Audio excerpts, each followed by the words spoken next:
Thank you. We've all heard the dire predictions that if the president would win re-election, our country will never be as we know it, and probably we won't be able to ever recover. What do you have to say to that? Yeah, one of the things that I've noticed in this election is the way in which it's like the apocalypse now scenarios that both parties portray. My sense is that if we have a Republican House and a Senate where you need 60 votes, that we're likely to find folks sitting down and being a little more reasonable about, look, we have to understand, and I don't care whether you're Democrat or Republican, we can only move the country forward by the nation's newest dirty word, compromise. I mean, both sides have to compromise on how we function or we won't function. And so both candidates have spoken about this election and their surrogates in apocalyptic terms. I don't think it's such dire circumstance with either candidate. I know what Republicans and Democrats think of each other. And by the way, the polarization, I want to add a footnote to this.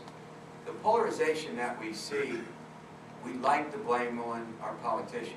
You know, we like to blame it on not so much local politicians, because as often as this is said, as the commissioners can vouch, I don't know if there's a Democratic or a Republican way to clean the streets or to get rid of the snow. You know, county and local governments have to function, where I think there's not nearly the partisanship, just simply because of the nature of the services that local governments have to provide. But the bigger point about this is that it's not them. It's not Democrats and Republican office holders. You know who it is? Look around. It's us. We are more polarized as a nation on almost every single issue that we poll on than we've ever seen in modern American history. You know, we were talking about affordable care a minute ago. We were talking about that. We're going to have a little session on that. I'm allowed to call it Obamacare now because the president said I can. I said the first debate you can call it Obamacare. Guess what? Favor or don't favor the Affordable Care Act? Democrats, 64% favor. Republicans, 8%. You want me to go through a whole, I don't care what the issue is.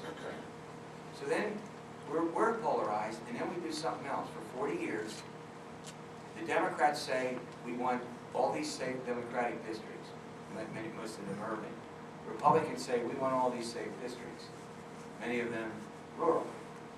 So what happens is that we pack districts with solid majorities for either party. So the only thing an incumbent fears is not losing to the other party, but making a deal with the other side and losing a primary because you weren't consistently, ideologically consistent enough. You follow that line of reasoning? So what we've gotten ourselves into is we're heavily polarized. And secondly, we have officials who are afraid to make compromise because they'll lose an election, not a general election, but in a primary for not being sufficiently conservative or sufficiently liberal. And that's the dilemma that we face. And how we work our way out of that remains to be seen.